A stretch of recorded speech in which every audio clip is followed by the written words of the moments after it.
Everyone in the courtroom thought they knew how this would end. On one side, you had Ryland Sterling, a tech billionaire with a shark for a lawyer and the ego of a king. On the other, his wife, Gloria. She wore a faded cardigan, kept her head down, and hadn't spoken a word in 3 months. They called her the Silent Mouse. They thought she was weak. They thought she was alone. But when the double doors of the courtroom swung open on day 3, Ryland's smile didn't just fade. It shattered. They forgot the one rule of high-stakes warfare: never mistake silence for surrender. Because Gloria wasn't powerless. She was just waiting for her army. The marriage ended on a Tuesday, over a plate of cold risotto that neither of them had touched. Ryland Sterling checked his watch, a Patek Philippe that cost more than most people's college tuition, and sighed.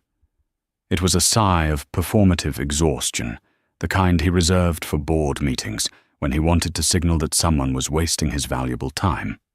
"Gloria, are you listening to me?" he asked, his voice smooth, practiced, and entirely devoid of warmth. Gloria sat across from him at the long marble dining table in their Tribeca penthouse. The city lights of New York shimmered through the floor-to-ceiling windows, a billion-dollar view that she rarely looked at anymore. She was 34, but tonight, with her hair pulled back in a severe, messy bun and her shoulders slumped, she looked much older. She looked tired. "I'm listening, Rylan," she said softly. "Good. Look, I've had Garrison draw up the papers. It's just time, Jen. We've evolved in different directions. I'm building Sterling Vane into a global empire. I need a partner who understands that world. You," he gestured vaguely at her, his hand waving around her beige sweater and lack of jewelry. "You're happy with your books and your garden, and that's fine. It's just not me anymore." He didn't mention Jessica. He didn't have to. Gloria knew about Jessica Vane, his new chief operating officer, 6 months ago. She knew about the late nights, the business trips to Aspen, and the second phone he kept in his glove box. "I understand," Gloria said. Her voice was steady, uncomfortably so. Rylan blinked. He had expected tears. He had prepared for a scene, screaming, throwing of wine glasses, begging. He had mentally rehearsed his speeches about irreconcilable differences and generous settlements. Her calm unnerved him for a split second, but his ego quickly rationalized it. She's in shock. Or maybe she's just relieved she doesn't have to pretend to be interesting anymore. Right. Well, Rylan cleared his throat, regaining his footing. The prenup is ironclad, obviously. You signed it 10 years ago when I was just starting out. But I'm not a monster, Jen. I'm going to give you the cottage in Connecticut, and a monthly stipend for 2 years, enough to get you back on your feet. The cottage was a dilapidated farmhouse he had bought as a tax write-off and never renovated. The stipend was likely less than what he spent on tailored suits in a month. Gloria finally looked up. Her eyes were a strange shade of grey, usually warm, but tonight they were flat. "The cottage," she repeated. "It has charm," Rylan said quickly, standing up and buttoning his jacket. "Garrison will send the courier over tomorrow morning. Don't make this hard, Jen. You don't have the resources to fight me, and honestly, I'd hate to see you embarrassed in court." He walked over, intending to pat her shoulder, but stopped short, deciding against it. He turned and walked toward the elevator that opened directly into the apartment. "Rylan."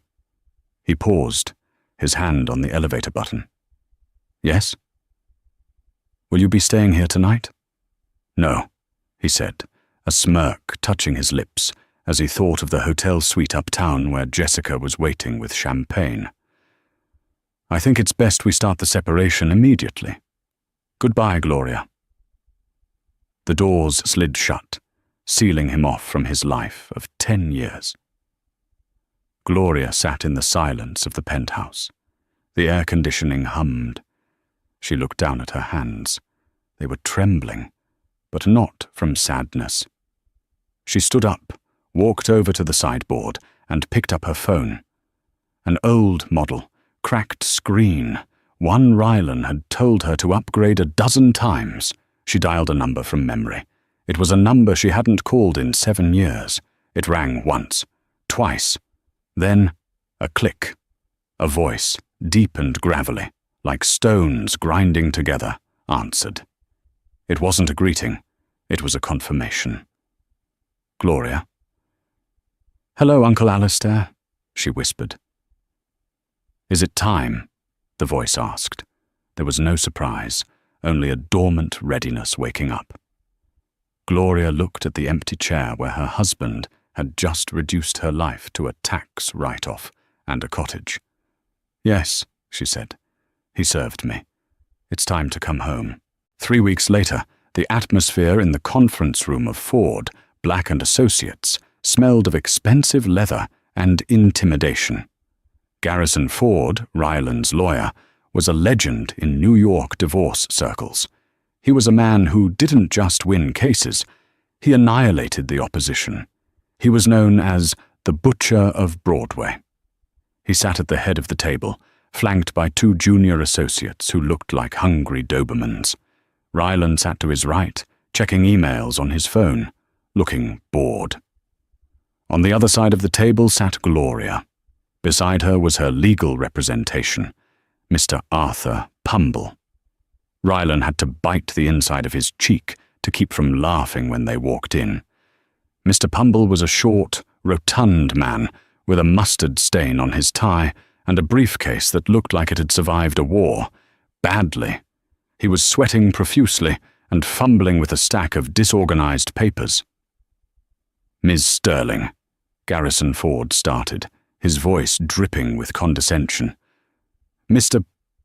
Pumble, was it? We are here to finalize the separation agreement based on the prenuptial contract signed in 2014. As stated, my client is offering the Connecticut property and a lump sum of $50,000, plus the monthly stipend. This is a take-it-or-leave-it offer." Mr. Pumble dropped a pen. It rolled across the table and tapped against Rylan's sparkling water. "Oh dear. Apologies," Pumble stammered, retrieving it. Yes. The prenup." "The prenup is unbreakable," Garrison stated, leaning forward. "We have the original copy.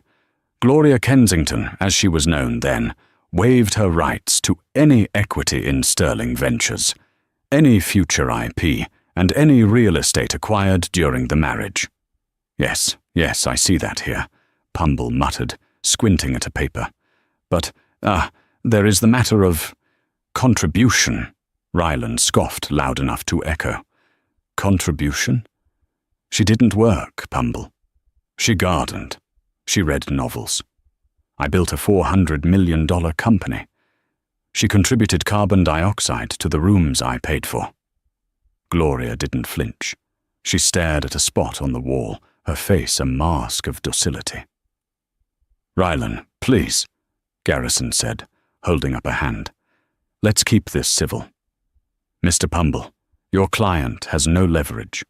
If you take this to trial, we will bury you in legal fees. We will expose every private detail of her life, her therapy records, her spending habits, her lack of employment. We will paint her as a gold digger who contributed nothing. Is that what you want, Gloria?" Garrison turned his predator gaze directly on her. Gloria slowly turned her head. For a second, Garrison felt a chill.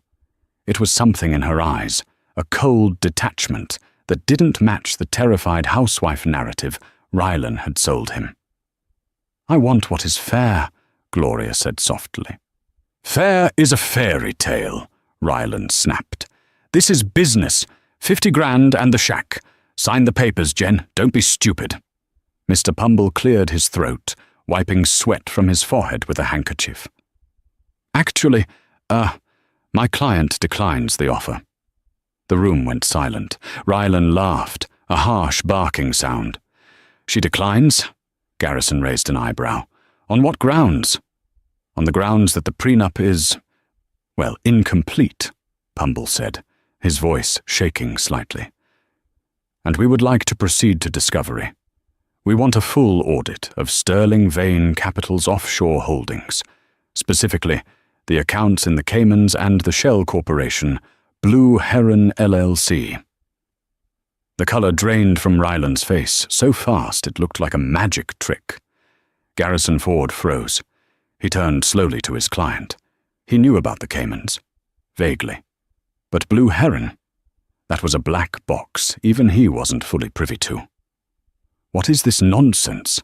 Ryland stood up, slamming his hand on the table. There is no Blue Heron. That's a lie. Sit down, Ryland, Garrison hissed. He looked at Pumble with new eyes. The sweaty little man wasn't fumbling anymore. He was staring back with a strange, calm intensity. We will see you in court, gentlemen, Pumble said, snapping his briefcase shut with a surprising crispness. Gloria? Gloria stood up. She smoothed her skirt.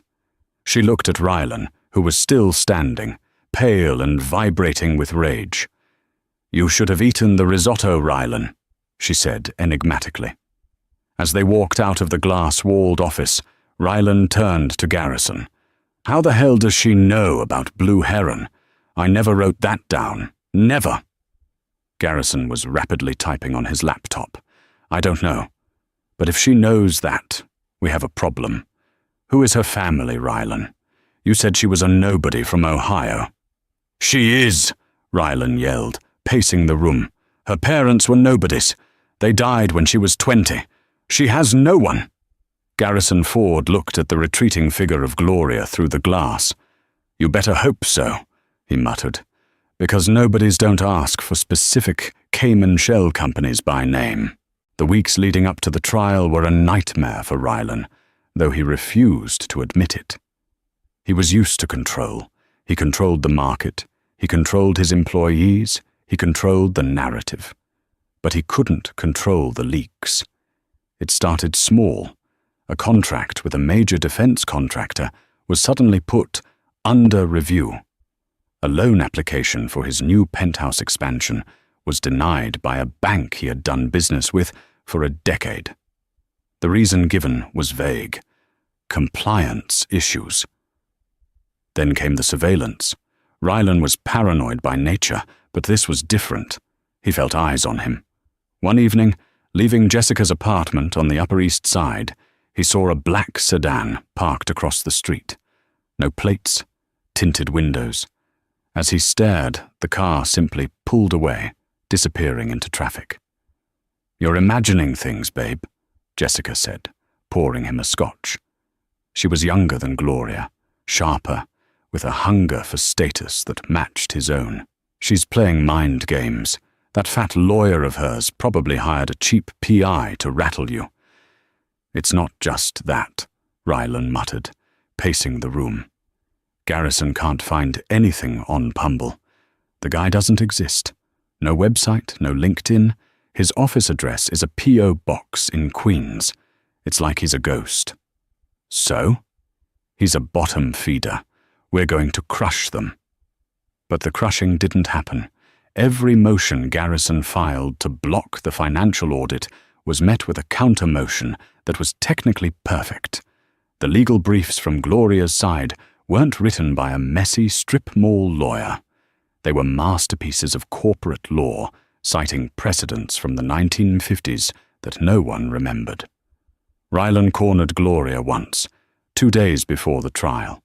She was leaving a coffee shop in Brooklyn. He blocked her path, looming over her. Who is helping you? He demanded. You don't have the money for this. Who are you sleeping with to pay for this legal team? Gloria sipped her tea, looking up at him through the steam.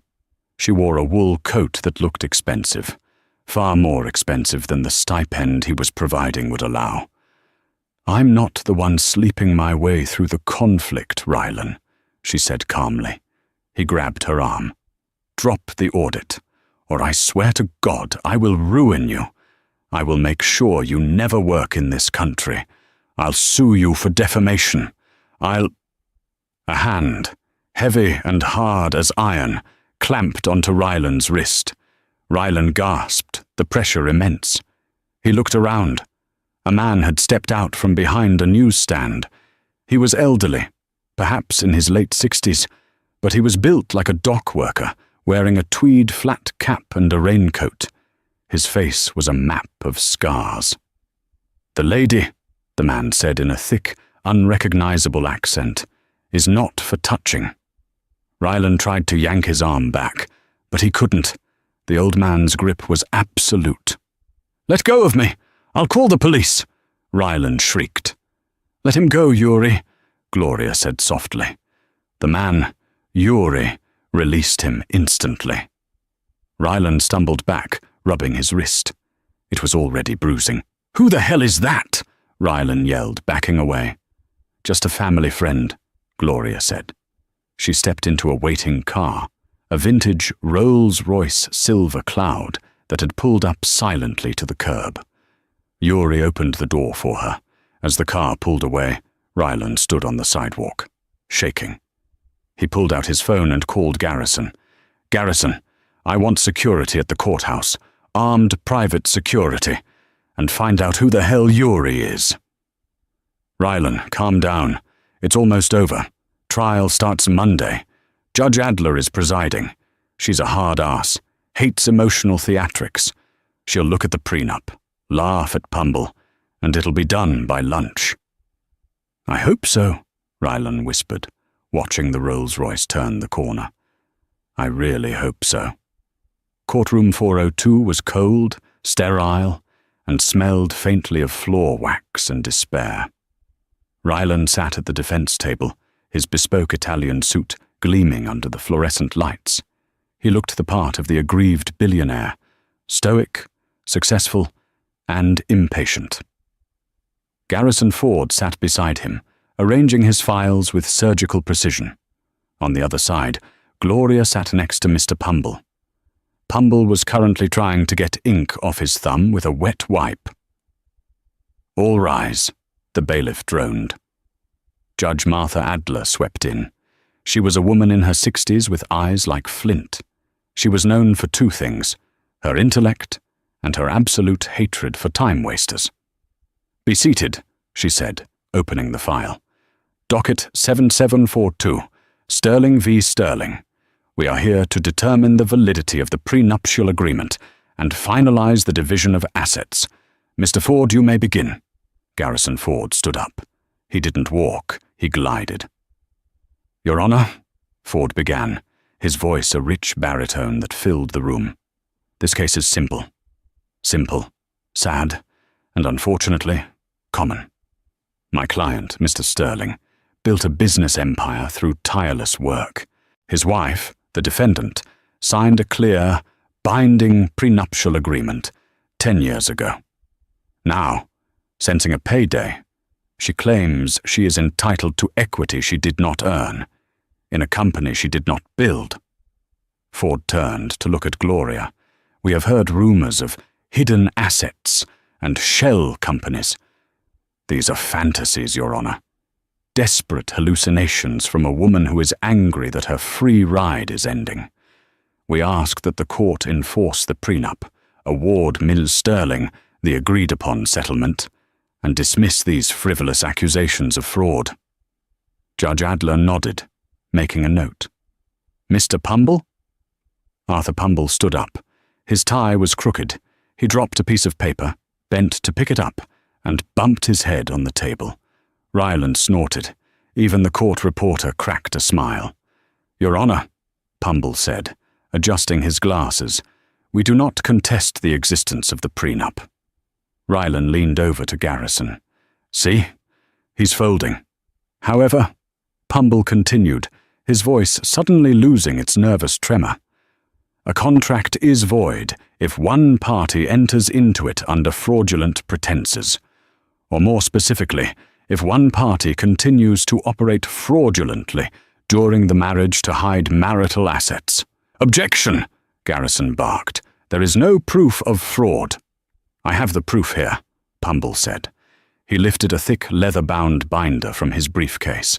It wasn't the messy stack of papers he had before. This was pristine. "Your Honor, if I may." Pumble walked to the bench. "Exhibit A. This is a transfer log from Sterling Vane Capital to an entity known as Blue Heron LLC, registered in the Cayman Islands. The sole signatory for Blue Heron is not Mr. Sterling." Rylan relaxed. "Exactly. It's not me. I told you." "The signatory," Pumble continued, "is Jessica Vane, Mr. Sterling's COO and current partner." Rylan froze. Jessica? He had put the company in her name to hide it from the IRS, trusting her blindly. "And here," Pumble flipped a page, "are the withdrawal records. Blue Heron purchased a $14 million penthouse in Miami 3 months ago. The deed lists 2 residents, Jessica Vane and Rylan Sterling." The courtroom went silent. Judge Adler peered over her glasses at Rylan. "Mr. Sterling, is this true?" It's a corporate investment," Rylan stammered, standing up. "It's for client entertainment." "Sit down, Mr. Sterling," Adler snapped. "There is more," Pumble said. He turned to look at Rylan. "We have evidence that Mr. Sterling has been funneling IP, intellectual property, out of the main company and into these shell companies to devalue Sterling Vane before the divorce. He is trying to make the company look poor, so he doesn't have to pay Ms. Sterling her fair share." "This is preposterous," Garrison Ford yelled, his composure cracking. "Where are you getting this? Who is your source?" Pumble smiled. It was a small, tight smile. "We have excellent auditors."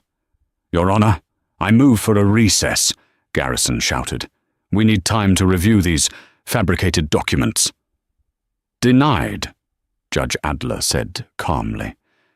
"If these documents are authentic, Mr. Ford, your client has committed perjury on his financial disclosure forms. That is a felony. Continue, Mr. Pumble." Rylan felt sweat trickling down his back. This wasn't happening. The mouse was winning. "Actually, Your Honor," Pumble said, checking his watch, "I have no further questions for Mr. Sterling at this moment. But I would like to call a witness to the stand regarding the provenance of the initial capital used to start Sterling Vane." "A witness?" Garrison scoffed. "We didn't receive a witness list." "He was a late addition," Pumble said apologetically. "But I believe the court will find his testimony relevant. The prenup states that any assets derived from external familial investment are exempt from the separation cap." "So?" Rylan hissed. "My family didn't give me a dime. I'm self-made." "We call Mr. Alistair Kensington to the stand," Pumble announced. Rylan frowned. "Who?" But the doors to the back of the courtroom didn't just open. They swung wide as 2 large men in dark suits stepped through, holding them. And then the atmosphere in the room changed. It became heavier. An old man walked into the courtroom. He used a cane made of black, polished wood with a silver handle shaped like a hawk. He wore a 3-piece charcoal suit that looked like it was cut from the fabric of history itself. He moved slowly, but with the terrifying inevitability of a glacier. Behind him walked 3 other men. Younger, sharp, carrying briefcases that looked like they contained nuclear codes. Judge Adler's eyes went wide. She sat up straighter. She recognized him. Anyone who knew the deep, dark history of New York banking knew him. "Mr. Kensington," Judge Adler said, her voice showing a rare sign of deference. "Please take the stand." Rylan leaned toward Garrison. "Who is this fossil?" Garrison Ford wasn't listening. He was staring at the old man, his face pale. "Rylan," he whispered, "shut up. That's Alistair Kensington. He's the chairman of the Sovereign Trust." The what? The bank that banks use, Garrison hissed. He owns half of Manhattan. He hasn't been seen in public in 20 years. Alistair Kensington took the stand. He didn't look at the jury. He didn't look at the judge. He looked directly at Ryland Sterling. Ryland felt a primal urge to run. "Mr. Kensington," Pumble said, his voice respectful. "Could you please state your relationship to the defendant, Gloria Sterling?" Alistair's eyes, the same grey eyes as Gloria's, softened for a fraction of a second as he looked at her. "She is my granddaughter," Alistair rumbled. His voice was deep, gravelly, and echoed in the silent room. "Her mother was my daughter, Eleanor. She died when Gloria was 20. Ryland's mouth fell open. "Granddaughter?" She said her parents were school teachers from Ohio. "They were," Alistair continued, not breaking eye contact with Ryland. "My daughter rejected our life. She wanted simplicity. She married a teacher. I respected her wish to live quietly. When she died, I offered Gloria her place in the family. She refused. She wanted to make her own way. She wanted to be loved for who she was, not for the Kensington name." Alistair paused, his grip tightening on his cane. "So she became Gloria Smith, and she met you, Mr. Sterling." I didn't know," Ryland whispered. "No, you didn't," Alistair said. "You saw a quiet girl with no connections, a trophy you could polish and put on a shelf, a victim." "Mr. Kensington," Pumble interjected gently, "could you explain to the court the financial nature of Sterling Vane Capital?" "Certainly." Alistair turned to the judge. 10 years ago, Mr. Sterling sought a seed investment of $5 million. Every bank in New York turned him down. He was high risk, arrogant, unproven. Ryland flinched. Then, miraculously, he received the funding from a venture capital firm called Archon Ventures. "Yes," Ryland cried out, desperate to regain control. "Archon backed me. They saw my potential." Alistair smiled. It was a terrifying expression. "Archon Ventures is a wholly owned subsidiary of the Kensington Sovereign Trust. I authorized the loan." The courtroom gasped. "Why?" Pumble asked. "Because my granddaughter asked me to," Alistair said simply. "She came to me. She said she had met a man with a dream. She asked me to help him. But she made me promise never to tell him it was her money. She wanted you to feel proud, Ryland. She wanted you to feel like a self-made man." Ryland stared at Gloria. She was looking down at her hands, her expression unreadable. "So," Pumble said, "essentially, Mr. Sterling's entire business was built on a loan from his wife's family." "A loan," Alistair corrected. "That had conditions.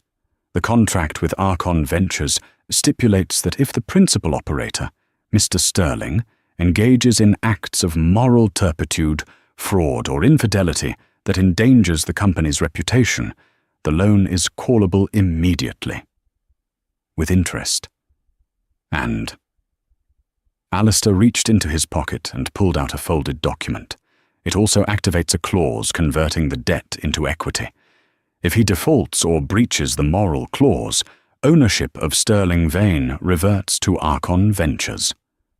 Garrison Ford buried his face in his hands. "Oh my God." "Mr. Sterling," Alistair said, his voice dropping to a whisper that carried more weight than a scream. "You cheated on my granddaughter. You insulted her. You tried to leave her with nothing but a cottage. You broke the moral clause." Alistair looked at the judge.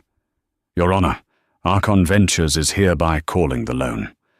All $40 million of the original principal, plus interest. If Mr. Sterling cannot pay within 24 hours, we are exercising our right to seize majority control of Sterling Vane Capital." Ryland stood up, shaking violently. "You can't do that. I am the CEO. I am the company." "You are an employee," Alistair said coldly. "And as of this morning, the board of Archon Ventures has voted. You are fired." "This is a lie," Ryland screamed, lunging toward the witness stand. "She's a nobody. She's nothing." The bailiff moved to intercept, but he wasn't needed. Yuri, the scarred man from the street, had stepped out from the back wall. He simply stood in Ryland's path.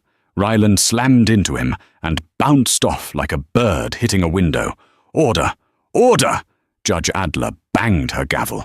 "Mr. Sterling, sit down or I will hold you in contempt." Ryland collapsed into his chair. He looked at Garrison. "Fix this. Garrison, fix this." Garrison closed his briefcase. "Fix it? Ryland, you just sued the granddaughter of the man who owns the building we are sitting in. You're done. I'm resigning as your counsel." "What?"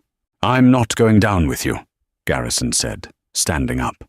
"Your Honor, I request permission to withdraw from this case due to my client's failure to disclose critical financial information." "Granted," Judge Adler said, barely hiding a smirk. Ryland was alone at the table. Gloria finally stood up. She walked over to the witness stand. She placed a hand on Alistair's arm. "Thank you, grandfather," she said. Then she turned to Ryland. The silence in the room was deafening. "I never wanted your money, Ryland," she said, her voice clear and strong. "I just wanted a marriage. But you loved the money more than you loved me. So now, I'm taking the money." She looked at the judge. "Your Honor, since I am now the majority shareholder of the company that owns my husband's assets, I would like to propose a new settlement." Judge Adler leaned forward. "I'm listening." The silence in the courtroom was absolute. Even the stenographer had stopped typing, her hands hovering over the keys, waiting for the axe to fall. Gloria stood tall. She didn't look like the woman in the beige sweater anymore. She looked like a Kensington. "Your Honor," Gloria began, her voice steady. "My husband offered me a settlement earlier. He thought it was fair. He offered me the unrenovated cottage in Connecticut and a stipend of $2,000 a month for 2 years. She paused, looking down at Ryland, who was slumped in his chair, staring at the floor as if trying to find a trapdoor. "I think that sounds like a very reasonable arrangement," Gloria said. Ryland's head snapped up. Hope, wild and desperate, flared in his eyes. You do?" "Yes," Gloria smiled. It was a cold smile. "I will take full ownership of Sterling Vane Capital, the Tribeca penthouse, and the liquid assets currently held in the Cayman accounts, which, legally, belong to the company my family financed. In exchange, Ryland, you may have the cottage in Connecticut." "And the stipend?" Ryland croaked. "No stipend," Gloria said. "You're a self-made man, Ryland. I'm sure you can pull yourself up by your bootstraps. But I will pay for your moving van, 1 van." "This is robbery," Ryland screamed, jumping to his feet again. "Judge, you can't allow this. That company is my life's work." Judge Adler looked at Ryland with unmasked contempt. "Mr. Sterling, considering you are currently facing potential federal charges for wire fraud and perjury regarding the Blue Heron accounts, and considering that Mr. Kensington has effectively proven that your life's work was funded entirely by his family's charity, I find Ms. Sterling's offer to be exceptionally generous." She banged the gavel. The sound was like a gunshot. "Judgment for the defendant. The prenuptial agreement is voided due to fraudulent non-disclosure by the plaintiff. All assets revert to the primary investor, Archon Ventures, represented here by Ms. Sterling. The plaintiff is awarded the Connecticut property. Court is adjourned." As the judge walked out, the reality crashed down on Ryland. He had walked in worth $400 million. He was walking out with a shack and a lawsuit. He spun around to find Jessica Vane in the back row. She had been sitting there quietly, watching the proceedings. "Jessica!" Ryland scrambled over the bar, rushing toward her. "Jessica, listen.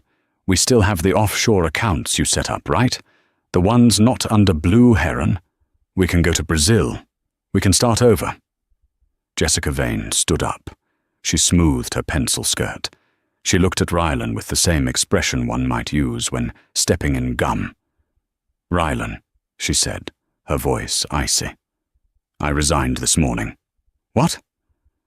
"I cut a deal," she said, checking her nails.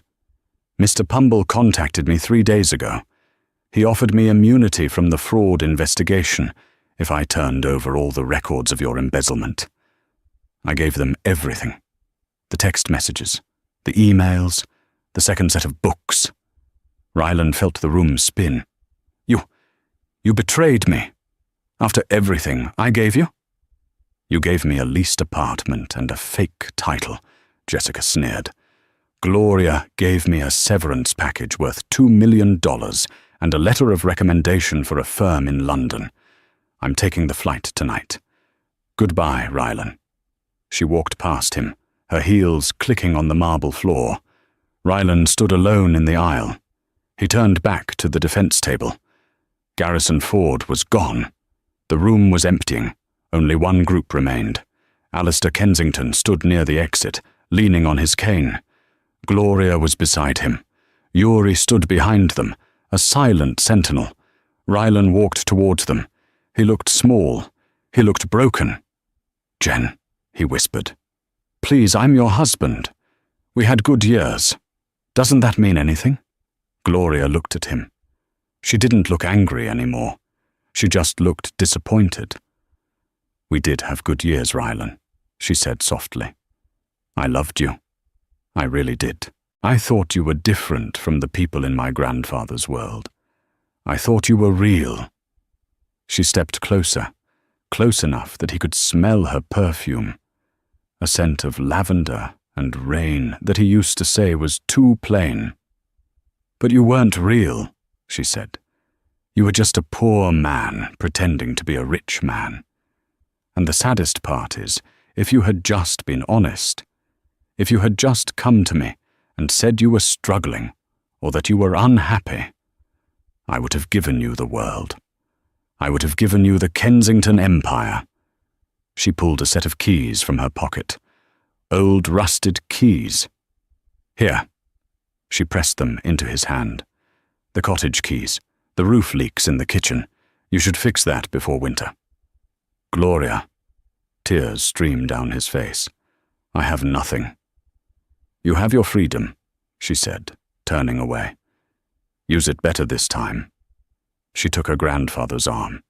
"Let's go home, grandfather." "Yes, my dear," Alistair said, patting her hand.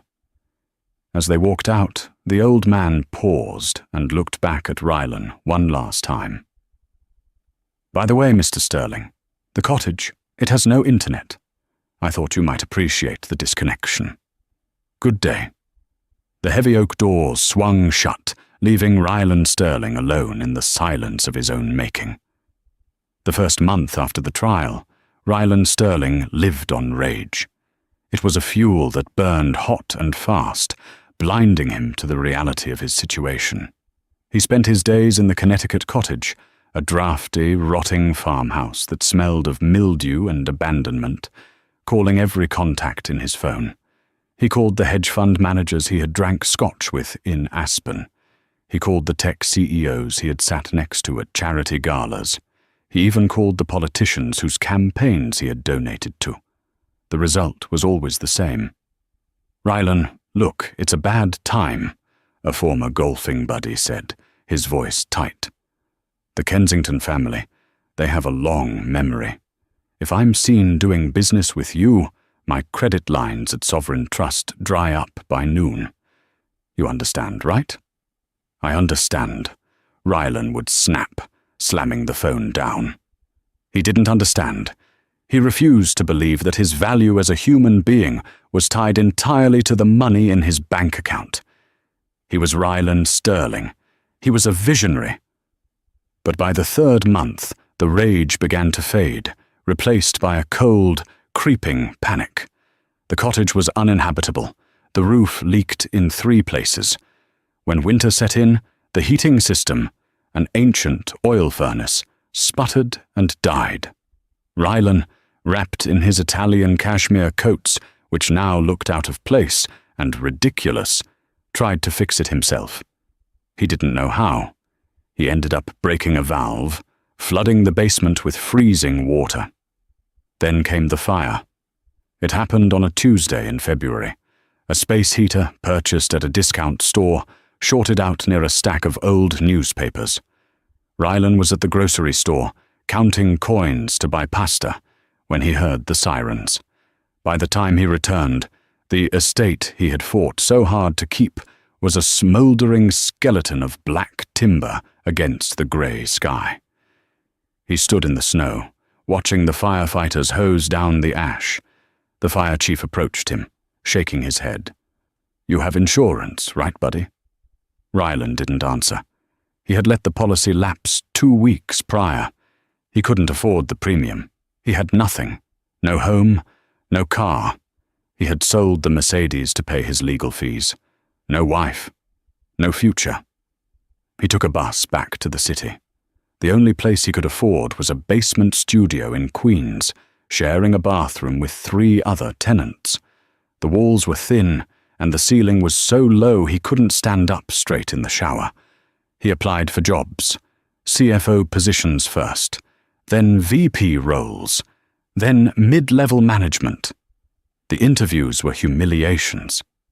"Mr. Sterling," a 20-something HR manager said, looking at his resume with a smirk, "we know who you are. We've all seen the court transcripts. Archon Ventures owns a stake in our parent company. Hiring you would be suicidal. Thank you for coming in." By the 6th month, Rylan stopped putting CEO on his resume. He stopped wearing suits. He needed to eat. He found work at a high-end valet service in Manhattan. The manager, a gruff man named Sal, didn't care about corporate politics. He just needed someone who could drive stick shift and wouldn't scratch the Ferraris. "You look familiar," Sal had said during the interview, squinting at Rylan. "I just have one of those faces," Rylan muttered, looking at his shoes. "Whatever. You start Friday. Tips are pooled. Don't steal anything." While Rylan was learning to survive in the shadows, Gloria was stepping into the light. The transition of Sterling Vane Capital was not smooth, but it was decisive. The day after the trial, Gloria walked into the glass-walled office that used to be her husband's. It had been stripped bare. She stood by the window, looking out at the skyline. The same view Rylan had boasted about. To him, the city had been a conquest. To her, it looked like a responsibility. "Ms. Kensington." She turned. It was the new board of directors, hand-picked by her grandfather. They were serious people, old money. They looked at her with curiosity. They expected a housewife. "The rebranding is ready," Gloria said, her voice clear. "Sterling Vane is dead. From today, we are Kensington Vanguard." "And the strategy?" one of the board members asked. Rylan was aggressive. He focused on high-frequency trading and volatile tech stocks. "Rylan gambled," Gloria corrected. "We don't gamble. We build. I want to pivot the entire portfolio. Green energy infrastructure, affordable housing developments in the outer boroughs, ethical supply chains. We are going to make money, gentlemen, but we are going to sleep at night, too." There was silence. Then Alistair Kensington, sitting at the head of the table, tapped his cane on the floor. "You heard the chairwoman," he rumbled. "Get to work." Gloria worked harder than she ever had in her life. She arrived at 6 a.m. and left at 9 p.m. She devoured financial reports. She learned to negotiate, not with shouting, but with silence. She discovered that her boring years of reading and managing the household budget had given her a patience that the Wall Street sharks lacked. She wasn't just fixing the company, she was fixing herself. She started therapy. She reconnected with old friends she had abandoned to please Rylan. She started gardening again, not in a lonely Connecticut cottage, but on the rooftop terrace of her new apartment in the West Village. And she met Julian. He wasn't a billionaire. He was an architect who specialized in restoring historic libraries. They met at a fundraiser for literacy. He didn't know who she was. He just saw a woman laughing at a bad joke about the Dewey Decimal System. Julian was everything Rylan wasn't. He was kind. He was present.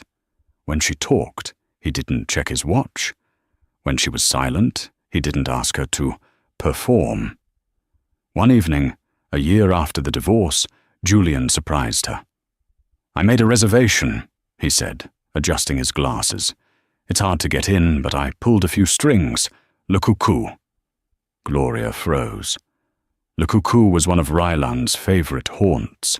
It was the place he took clients to show off, the place where he used to snap his fingers at the waiters. "Jen? Is that okay?" Julian asked, sensing her hesitation. Gloria took a breath. She looked at the reflection in the mirror. The woman staring back wasn't the silent mouse. She wore an emerald trench coat that made her eyes look fierce. She wore the Kensington diamonds that had sat in a vault for 30 years. "It's perfect," she smiled. "Let's go." It was a Tuesday in November, and New York was drowning in a freezing rain. The wind whipped down Fifth Avenue, turning umbrellas inside out and stinging the faces of pedestrians. Outside Le Coucou, the valet stand was chaos. "Move it! Move the Jaguar!" Sal screamed over the wind. Rylan Sterling wiped water from his eyes. He was wearing a cheap yellow plastic poncho over his uniform. His hands were numb. His feet, encased in shoes that had holes in the soles, were blocks of ice.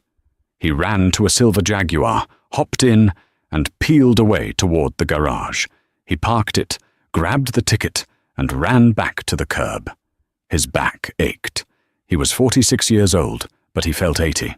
"Next one coming in," Sal yelled. "Black limo, VIP.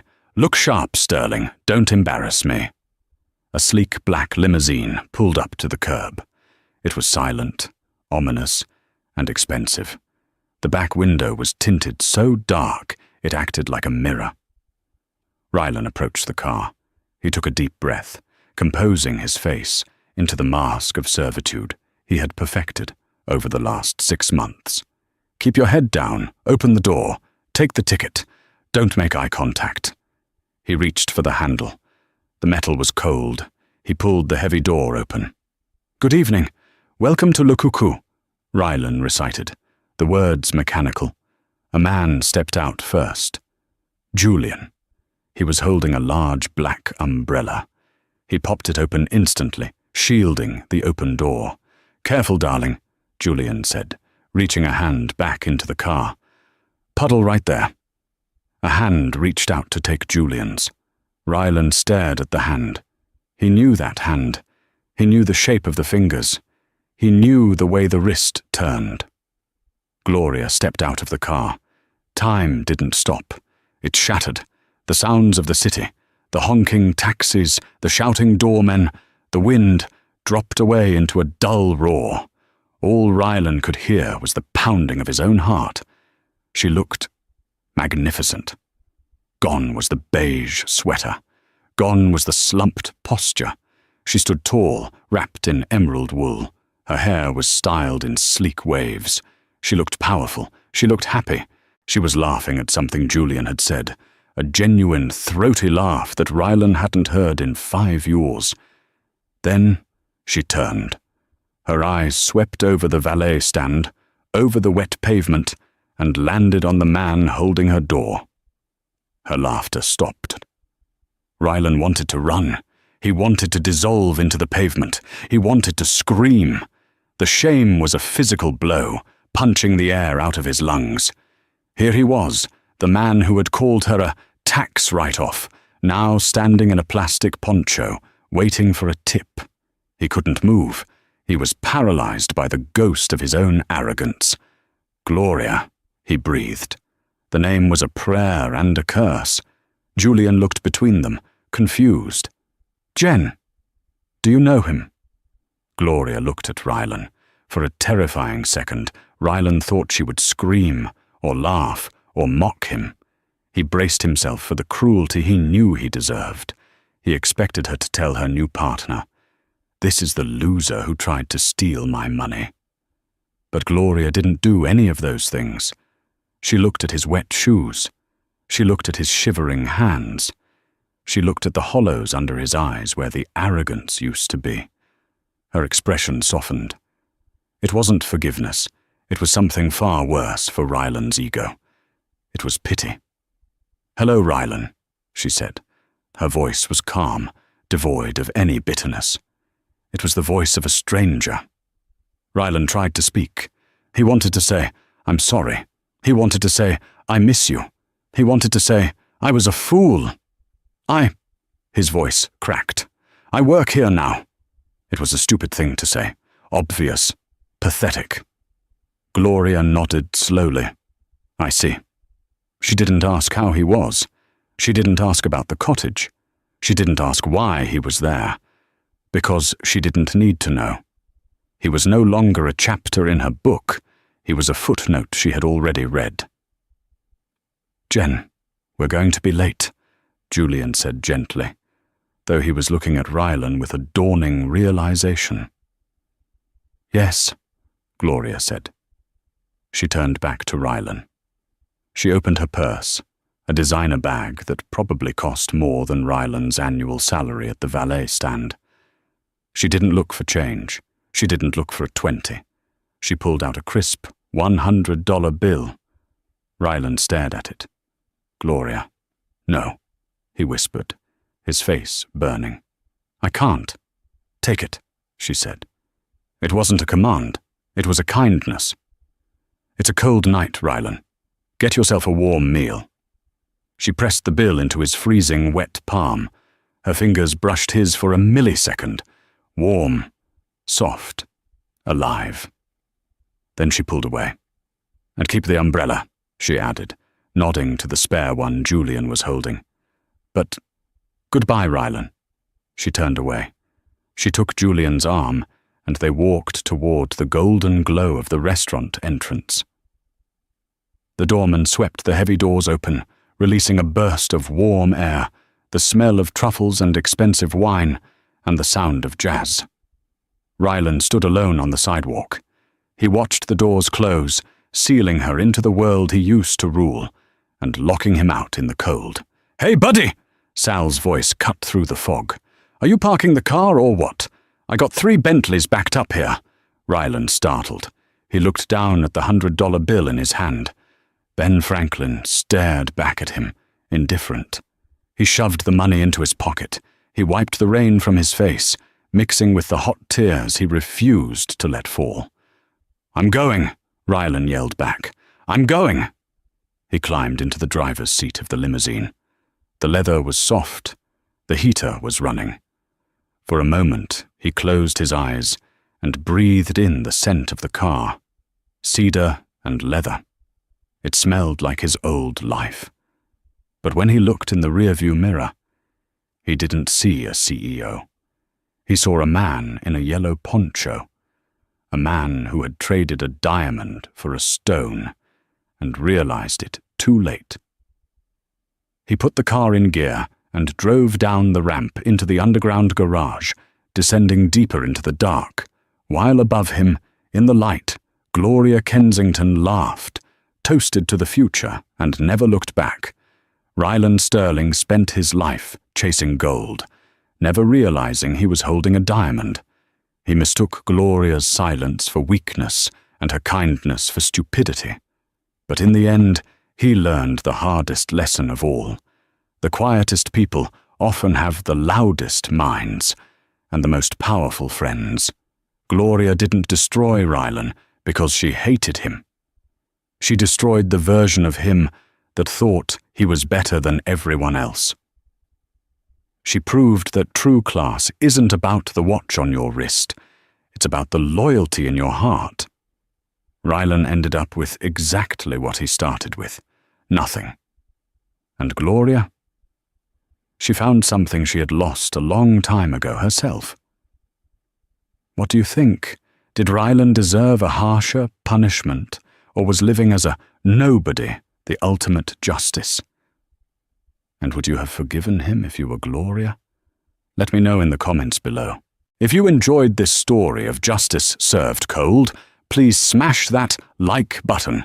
It really helps the channel. And don't forget to subscribe and ring the bell so you never miss a story. We post new dramas every week. Thanks for watching, and remember, be careful who you underestimate.